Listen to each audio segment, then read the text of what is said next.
Hi, my name is Michael Rosbash, and I work at Brandeis University and at the Howard Hughes Medical Institute in Waltham, Massachusetts in the USA. I'm very pleased to be the 2025 speaker of the TNQ Distinguished Lectures in the Life Sciences.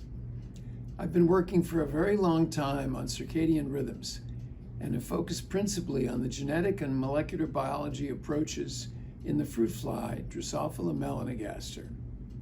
I had previously worked on nucleic acids and gene expression, and it was the intersection of this more biochemical field and Drosophila neurogenetics that led to substantial understanding.